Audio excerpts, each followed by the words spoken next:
Promotional consideration paid for by the following. Hello and welcome, Cheap Shot Nation, to Cheap Shot Entertainment. This is the final pay-per-view review of 2020. It is, of course, Tables, Ladders and Chairs, and it took place on the 20th of December 2020 from the Tropicana Field, a different place to where they usually host the Thunderdome pay-per-views and SmackDown, Raw, etc. But they've had to move because I think it's the basketball season is back up and running. So yeah, we get a new venue for Tables, Ladders and Chairs. It is the season of goodwill, and of course the Tropicana Field is always in St. Petersburg in Florida. We'll get my words out. It was a long night, of course. It's not on until 12 AM here in the UK. But overall, a very good pay-per-view and a good way to end the year. So join us here and on Cheap Shot Entertainment for everything that happened at Tables, Ladders and Chairs.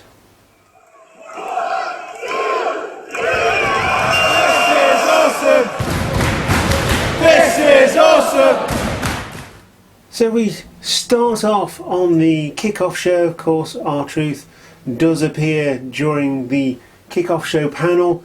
The kickoff show is usually around about an hour long with one match in the whole thing, and just recapping everything in the build-ups to the main card matches. So the pre-show match features an 8-man tag match. It is Daniel Bryan, Otis, Chad Gable and Big E, although I'm not sure about the relationship between Chad Gable and Otis, although they seem to be a tag team. Of note, Otis is wearing Vader style attire at this point. So I know Mastiff did it first, but it's cool to see that little ode to the big man that can move around safely and well and quickly and all that kind of stuff. So yeah, that's pretty cool. And they are against the team of Corbin, Cesaro, Nakamura and Sami Zayn. Of course, Sami Zayn and Big E are having a little bit of a feud at the moment over the Intercontinental Championship,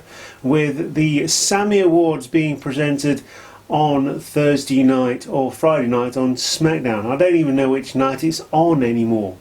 And Big E winning the Sammy Award for the Superstar of the Year, which I thought was absolutely hilarious. I want one of those Sammy Awards. If WWE, if you are listening, I would love one of the Sammy Awards, and it would display on my shelf with all of my other wrestling memorabilia. Anyway, let's have a look at this match. It was your fairly standard 8-man tag match. It broke down pretty quickly, but the standard of wrestler on this pre-show match tells you everything you need to know about the SmackDown versus Raw thing, because SmackDown is just bursting at the seams with talent, and of course they've got King Corbin as well. But looking at all of these people, looking at all of these superstars, especially Big E and Daniel Bryan and that team, and then you've got Cesaro and Nakamura and Sami Zayn, and it's insane. Why aren't these people on the main card? And obviously it is a case of having 2 major TLC matches on the card and not being able to use the time to put everybody on there. But this match was okay. I mean, it was a good showcase, like I say, of the talent that SmackDown has in droves, and the mid-card, which, I mean, all these people could be going for the Intercontinental title at any one time, and it's insane. Why not just put them in a ladder match? Well, 8-man ladder match for the Intercontinental Championship.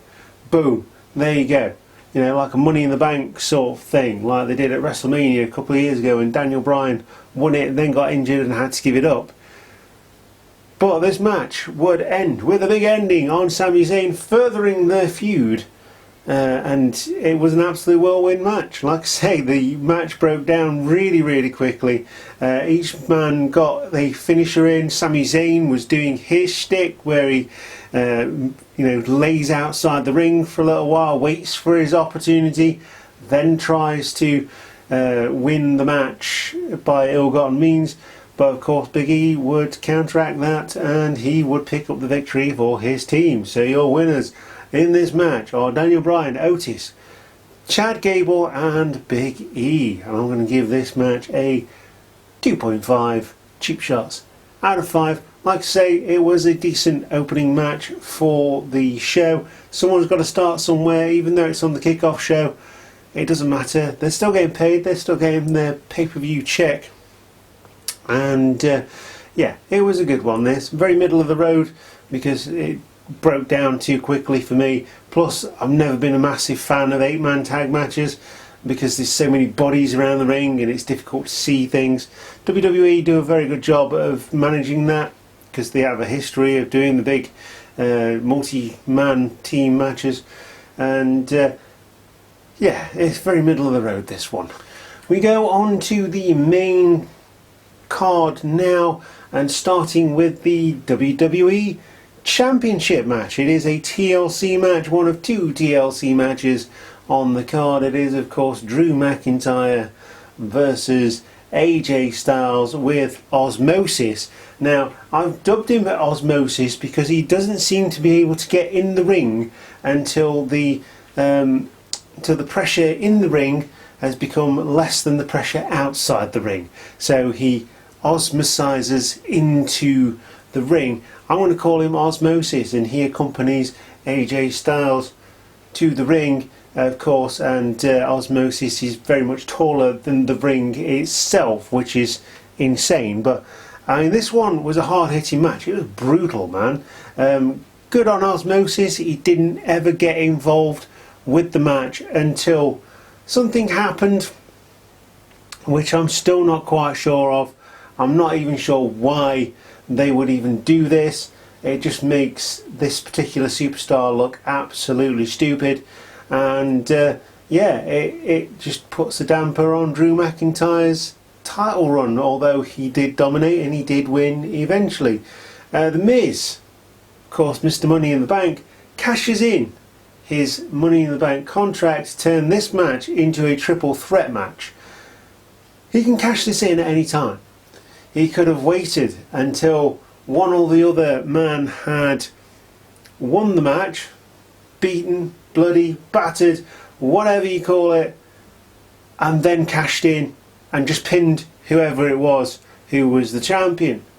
Instead, he cashes in halfway through and joins the match, leading to more factors in which he would potentially lose the match. Now, it has been said between me and my friends that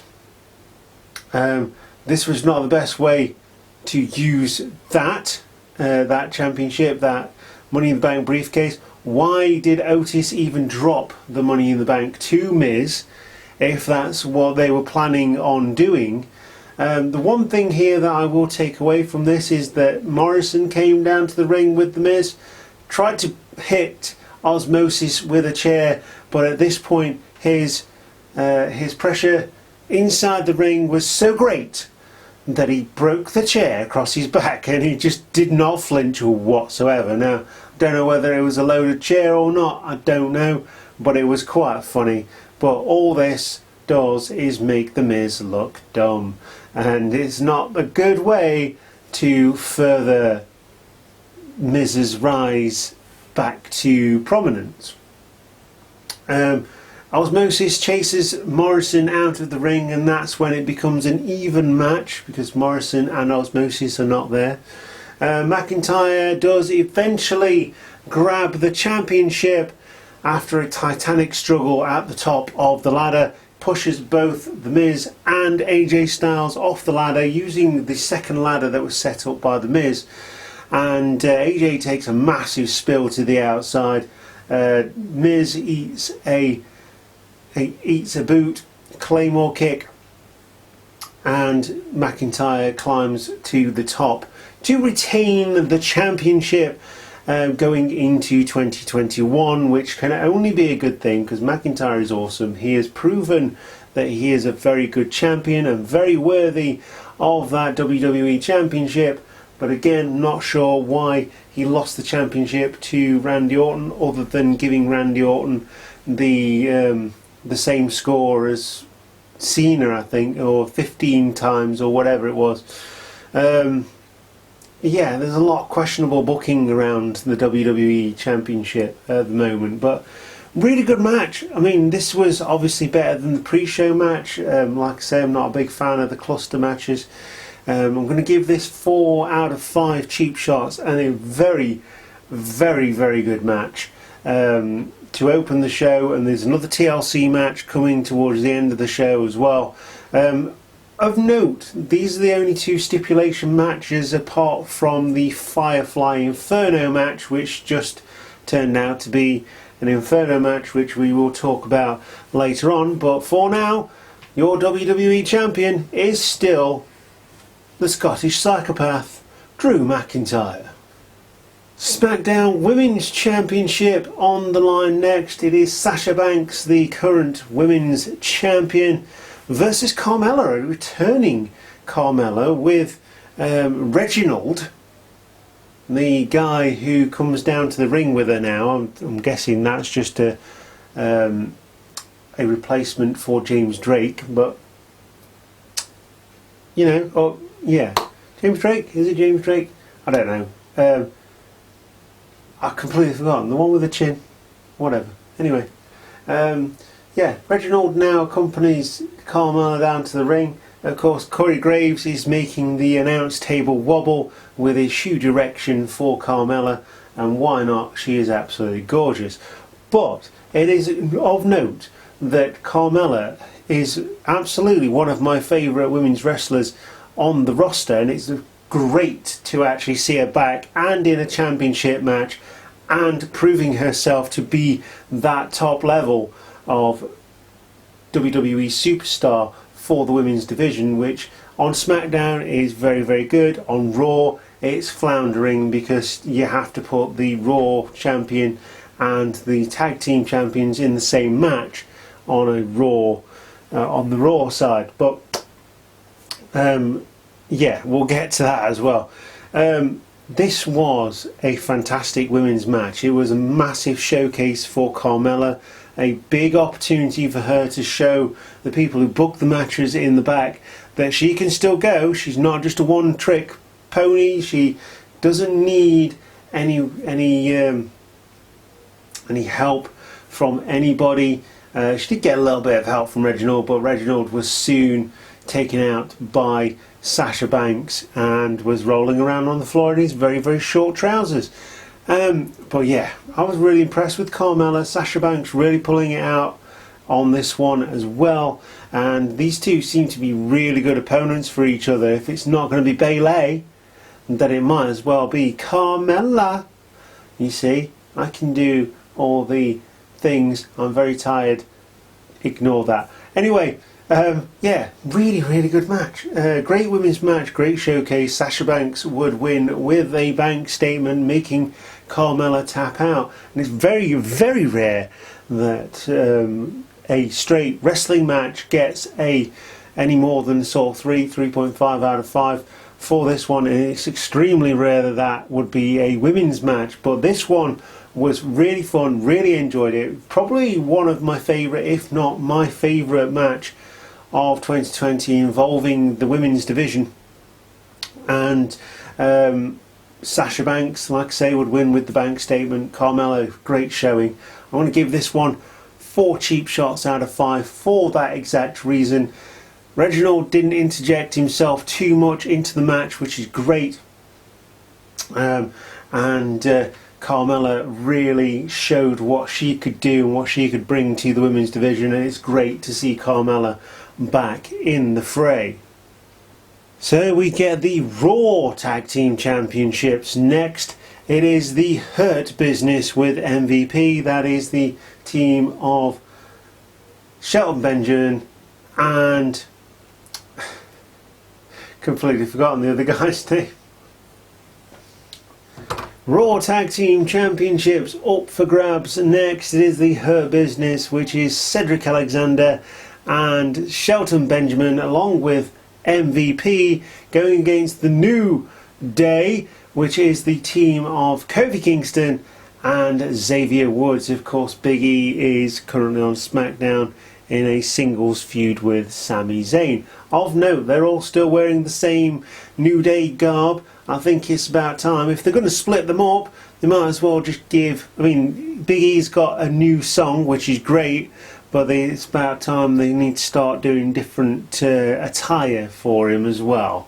But this is where the New Day would... I mean, they would lose the Tag Team Championships, having taken them over from SmackDown to Raw, and put over a new... maybe not a younger team, because Shelton Benjamin has been champion before. Incidentally, 17 years ago, Vice City was the latest GTA game last time that Shelton Benjamin picked up a tag team championship. So just to put that in perspective there. So, you know, that is a long time.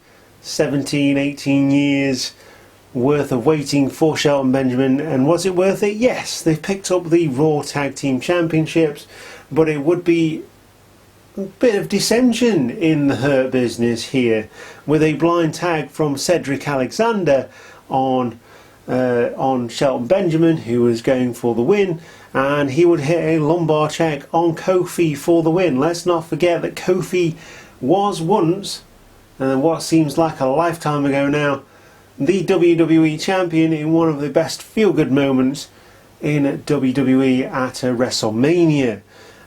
He gets the lumbar checked, and Cedric Alexander will pick up the win. The Hurt Business have now got, as Michael Cole put it, all the gold. They haven't, apart from the fact that the Tag Team Championships are silver. They now control the Tag Team Championships on Raw, as well as the US Championship with Bobby Lashley. And I do like those t-shirts, I've got to say, I really, really do. And we have new champions in the Raw Tag Team division, which is bursting at the seams. It seems to be, to me, that there should be more teams, but there isn't. And, you know, got all these titles, all these things to fight for, and no one to fight for them. So it's good to see a new team, a new faction, actually making a dent in the tag team division, which is great. So your new champions, as I said before, are the Hurt Business, and that is Shelton Benjamin and Cedric Alexander. I'm going to give this match a 3 cheap shots out of 5, because I like the psychology of this one. It is passing of the torch, which is great. The New Day did that with the Street Profits at Survivor Series, which is great, and it seems like the New Day are definitely that tag team now that is passing the torch, which is fantastic. I love the New Day, love the Hurt Business, and I'm glad we've got some new champions, although I would have been happy to see the New Day as the champions still going into 2021, but you know, new times, we've got to change, and we've got to go into the new year with new things happening and new storylines being made. And so we are now on to the Women's Tag Team Championship match, which also involves the Raw Women's Champion. It was originally Nia Jax and Shayna Baszler, the current Tag Team Champions on the Women's Division, versus Asuka, the Raw Women's Champion, and Lana, who was injured on Raw by Nia Jax after pinning Nia Jax 1, 2, 3 clean, apparently taught that by Miro when they both won. Of course, Miro gets the win for that one, for many, many reasons.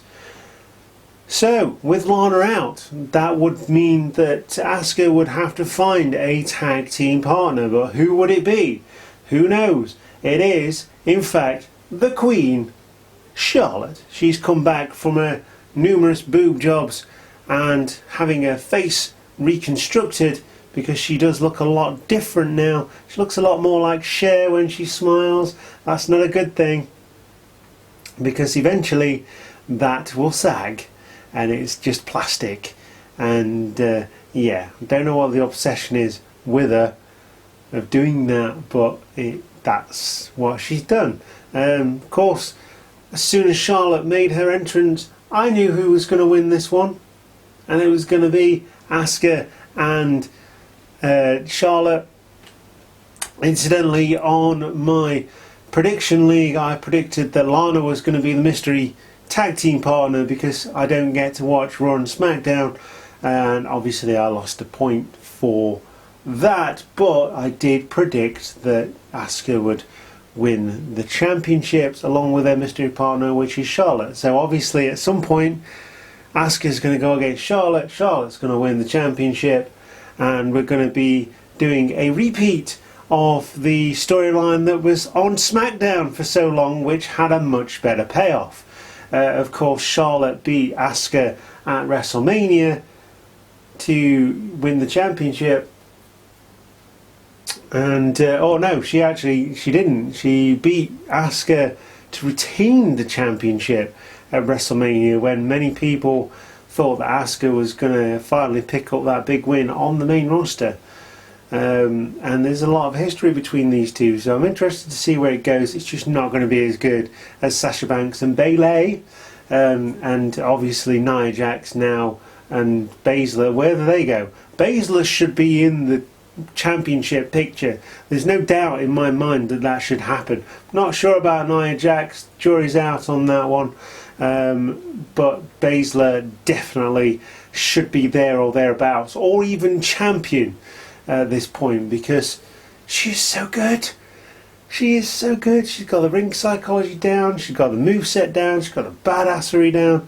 Everything she has makes her a great heel champion, and it was proven on NXT, much like the Asuka thing when she was champion. But as soon as they go up to the main roster, it just seems like they don't care about any of that stuff, and they've got to make new characters, and they don't. They've already got them established in NXT. That is what NXT is for. Anyway, it would be Charlotte as, like I say, as the mystery partner, and it would be the natural selection that would put Shayna Baszler away. Now, this is the second part that is annoying me on this match, although it was okay, but just okay. Natural selection taking out Shayna Baszler? Really? I mean, this lady was an all-conquering champion in NXT, and you're just taking her out by smashing her head onto the floor. Now, normally I could believe that, but with Shayna Baszler, not cool, man. Just buried by someone who doesn't need a championship at all, and been forced down our throats over and over again. She is the female Roman Reigns without being as cool as Roman Reigns, but Charlotte and Asuka win. I'm going to give this one a 2 cheap shots out of 5. It is a damn shame that I had to do that, because all 4 of these women are fantastic, but I think I would have rather have seen Shayna Baszler and Nia Jax face off against someone else. I mean, they've split up the Iconics in favour of this. I don't get it. I really just don't get it. That's my rant over about the women's tag division.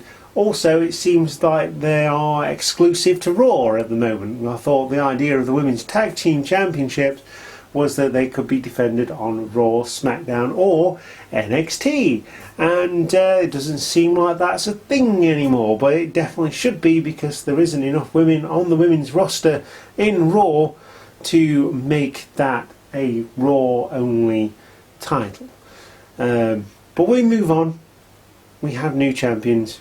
Not that the women's tag team champions matter at this point, because they've been buried and booted and stomped into the ground by poor booking decisions.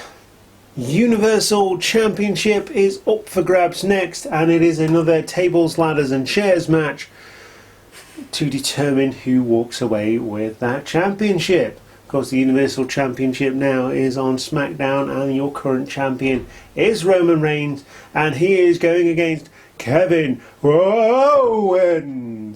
I am not quite sure whether they still think it's Halloween when they're announcing Kevin Owens, but you know, I love Kevin Owens. I think he's brilliant, and he put on a damn good show here against the reigning, defending champion Roman Reigns, along with Paul Heyman at ringside, making all of his faces and things like that. He just cracks me up every single time they zoom in on him. He's fantastic. Now, Roman Reigns has been on an absolute tear. Not one person has even really come close to taking that championship away from him. And Kevin Owens was definitely one of the closest to taking that championship away from him. Roman Reigns was brutal here. We got interference from Jey Uso, of course, as well, who got taken out. But he came back. Kevin Owens was fighting off all of these other contenders, all these other people. And Jey Uso would make himself useful to Reigns by stopping Owens from retrieving the championship from the hook at the top of the ladder, by just hanging on to him. A guillotine choke on the top of the ladder would put Kevin Owens away, eventually enough for Roman Reigns to reach up and retrieve that championship title and retain the championship. This match was absolutely brutal from start to finish, and it would only take it would take interference from Jey Uso in order for Roman Reigns to win. So it would be the interference of Jey Uso that would help Roman Reigns retain the championship. This match was damn near perfect. I really enjoyed it from start to finish. Love Kevin Owens. Think Roman Reigns is definitely growing on me as well. And Jey Uso is fantastic as the third person here. And of course Paul Heyman interjecting all of those faces that he makes is also great. I'm going to give this one 4.5 cheap shots out of 5. That's 4.5 cheap shots in old money. Like I say, damn near perfect match. And I think this should fully have been the last match on the card. However, we still have one more match to go, and we'll come to that next. The next match has been billed as the first ever Firefly Inferno match. Of course, there's been plenty of Inferno matches, and I wish I had listened to myself when I said that The Fiend would end up winning this one, because it's very rare that a match designed for a single superstar, they go and win that first match. The Undertaker lost the first Hell in a Cell to Shawn Michaels. Kane lost the first Inferno match to The Undertaker, and of course The Undertaker also lost pretty much every Buried Alive match he's ever been in, apart from the Boneyard match from WrestleMania this year, which was basically a Buried Alive match in a film set. I wish I'd have listened to myself on this one, because it would be Randy Orton who would pick up the win. I'm not quite sure how to describe this match. I love the setup of it, the fire poles that were round the outside rather than the fire surrounding the ring. It would surround ringside because they can get away with doing that, not having fans in. And yeah, I liked the setup better, with the two fire pits blocking the entrance so neither could escape. It still had the effect of every time there was a big move, someone landed on the floor, the flames would go higher, which was always really cool sort of effect on this one. It would be the Fiend that would come down to the ring and light all the fire which again was really cool effect. And yeah, the only way to win this match is to set your opponent on fire, because that's PG, isn't it? So it would be Randy Orton who would escape several attempts to set him on fire. He was on a rocking chair ringside. The Fiend would lay a line of petrol to set him alight, and it didn't work. That seemed to go out really quickly. I heard that this match was pre-taped, which is fine because the ending would have lent itself to that. Speaking of the ending, Randy Orton would set the Fiend alight. He would light up his jacket. The Fiend would still be fighting at this point, at which point the Fiend would run into the ring, into an RKO, and he would be out for the count. That would be the Fiend out from there. Of course, Randy Orton at this point had already won the match because he'd set the Fiend on fire, and he would proceed to get a thing of petrol and douse the Fiend in petrol, setting him alight even further and melting him into the canvas. Yay! Why aren't the police being called to Randy Orton? Why hasn't he been arrested for full-on murder of another human being? I don't know. It's wrestling. Maybe all these questions I shouldn't even be asking of WWE at this point. Like I say, modern take on the Inferno match, which I really liked. But it's a match type that's rarely used for this very reason, because you have to set your opponent on fire, and realise that it's not something that I enjoy watching. The match was okay, if you can call it a match, but I'm not sure where the Fiend will go from here. I'm not even sure where Orton will go from here. It's kind of a sort of a feud ender without, you know, they're bringing up an old feud, the Randy Orton burning down the compound when Bray Wyatt was Bray Wyatt and not the Fiend as well. And yeah, just not sure about this one at all. I definitely didn't like the ending. And like I say, I don't know where the Fiend goes from here. He's the most over superstar in the WWE at the moment, but he just keeps losing matches, and he's going to become irrelevant. And all this money that the Fiend is making the WWE is going to die along with the character if they're not very careful with him. Overall, really good pay-per-view though. And it's just a shame the last 5 minutes of this match really was not necessary in order to further that feud. And like I say, I'm not even sure where the Fiend goes from here, so meh.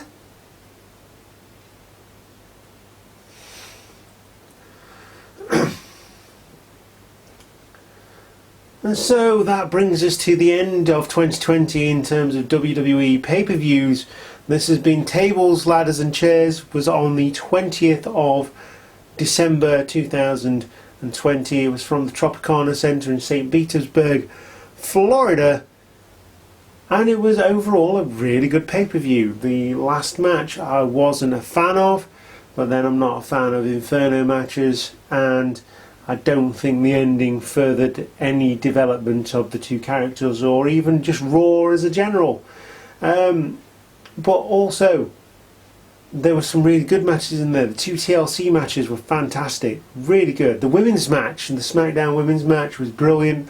The women's tag match didn't care for that one at all because of the ending. We knew Charlotte was going to win as soon as she walked out through the curtains with her new nose. Let's just hope it doesn't fall off like Michael Jackson's. And of course, the Tag Team Championship match was also very good. So overall, great ending to 2020. The very last pay-per-view that I will be able to watch live on a Sunday/Monday morning, Sunday night/Monday morning, because of my new job. Hopefully, when it comes to the Big Four, I'll be able to book the Mondays off, so I can watch those. Fingers crossed because I do have tickets for WrestleMania next year that the pandemic will have died down enough for me to go to WrestleMania, for me to even travel to America and watch the grandest show of them all in WrestleMania, a lifetime goal taken away by a tiny little virus that is mutating all the time. And like I say, that is the end of 2020, a great end to 2020, you might say.